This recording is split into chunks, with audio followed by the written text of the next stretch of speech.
Hi there, my name's Will and I'm going to be running through the Talon Pro 30 litre pack from Osprey.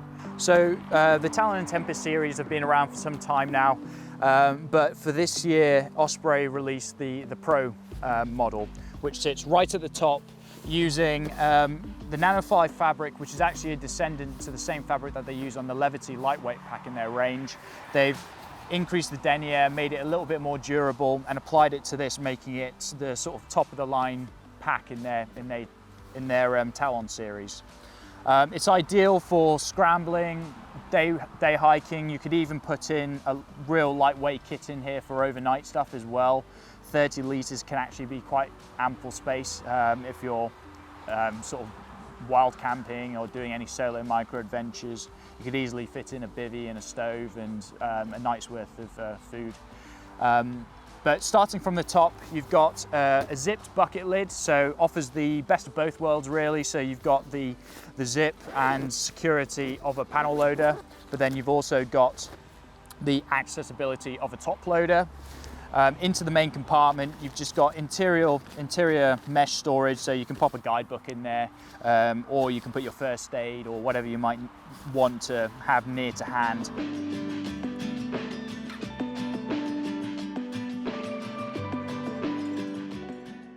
So you've got a quick access pocket on the top here. So again, if you want to put any snacks or goodies, you can pop them in there, your sunglasses if needs be.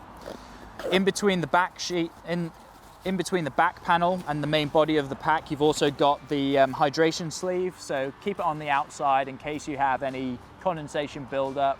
Usually there's a slight buildup of condensation on the outside of the hydration bladder when you've put in cold water. And you just want to, if you want to give that a little bit of distance from your kit inside, you pop it in there. Got a little tab to keep it up. And then the back panel. So the main difference between the Pro and the standard Talons and Tempests is that you still have the new injection molded back system on the back, but it's just got a couple more ridges in there to improve breathability, to also help improve the lumbar support, as well as some of that torsional support as well. So it will allow you to carry a little bit more weight for a little bit longer, hopefully offering a slightly more comfortable experience for you. And they've even gone to the detail of softening some of the mesh as well, so it's a little bit nicer next to skin. But yeah, the main thing there is that the new Talons and Tempests for this year have got that new injection molded back panel, and the Pros are exactly the same, but they then have improved breathability on them. And then you've got a nice continuous hip belt, and on the hip belts itself, you've got nice little snack pockets, or you can pop a GPS in there, or your phone if needs be. Anything you want quick to hand, you can pop them in there. Get that little bug out of the way.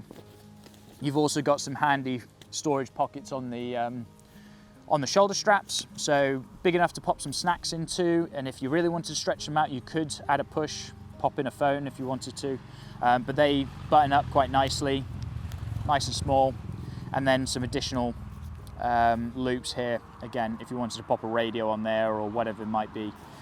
So plenty of options on the front of the shoulder straps. And then you've got a nice big mesh storage pocket. So this is where I would put my waterproof jacket, for instance, especially if it has been raining and I've just momentarily put it away. If it's still wet, I don't want it going in with the rest of my kit. It's nice to keep it on the outside, keep it separate. It has a chance to dry out that way. You've also got a nice little laser cut tab there for a rear light if you wanted to put a rear light on it. And then also related to that, if you were on a bike whilst using this, you've also got their lid lock as well, which you loop through the vents of a helmet, and you can hold a helmet, whether it's a bike helmet or or a climbing helmet if needs be. You've also got walking pole loop attachments just through there and through the little loop on the bottom there. So you got that on this side and on the other side. Just there, and then they tuck away nice and neat. If you wanted to clean it up and you weren't planning to use them, you can tuck them away so that you've got a nice clean front, so it doesn't get caught on branches when you're not using them. Compression straps as normal, and then nice big side pockets there. You can pop a Nalgene in there or whatever water bottle you might have. You can fit in there nicely. And then again, top compression straps. So putting on the pack, as normal, try to make sure that all the shoulder straps are relatively loose. And usually they'll be loose from the previous time you had it on. And I just get it on my back. So I always try to aim and make sure that the hip belt is around where my iliac crest is, so the bone that sticks out on your hips. And that's where you want the majority of the weight to be sitting on. And then once you've got that in place, then you can go ahead and adjust the shoulder straps, bring them down and back. And then finally, your load lifters just over the shoulders, just pull those in and just brings in the weight a little bit closer to the top of your shoulders, top of your back, sorry, so you're not being tipped back. And then it's personal preference in terms of the chest strap. I find myself putting this on and off over the course of a day. If I'm working really hard and I find it's restricting me and I'm breathing really heavily, then I'll tend to undo it. But then other times, if I want to sort of bring it in a little bit more from digging into my shoulders, then that's when I'd do it up and tighten it up. And yeah, it's one that I find myself doing over the course of the day, walking with this. But personally, I find this is a really comfortable pack. I've used this pack over more than 20 miles or so with weight in, and yeah, it's I find it pretty darn comfortable actually. What you do miss out on by not having a lid is like a conventional top loader lid, is perhaps the ability to overstuff it or overfill it, which is something that you can get with a floating lid. You can usually push it beyond its stated volume if you did have that extra bit of gear that you wanted to pop in, if you wanted to go further afield or go for longer. So you do miss out on that, but 30 litres does still cover a lot of different activities out on the hill.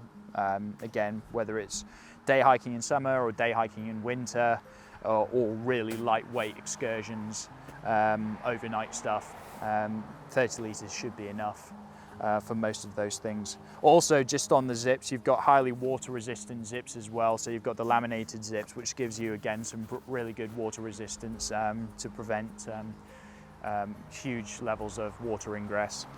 30 litres is a good size if you're doing some pretty lightweight overnight trips or day trips. Again, in summer, it's super nice and easy because you can just cinch it down. And then over winter, if you're doing a day trip and you're carrying more layers because it's cooler, then again, there's enough room in there to fit everything that you need for a safe day out in the hills in winter. I think you would definitely start to be pushing the limits of the volume if you go anything beyond 2 nights, because that's when, you know, a lot of the space is going to be made up of 3 days worth of food or 2 days worth of food even. You would have to go uber lightweight if you were going to push the limits on that.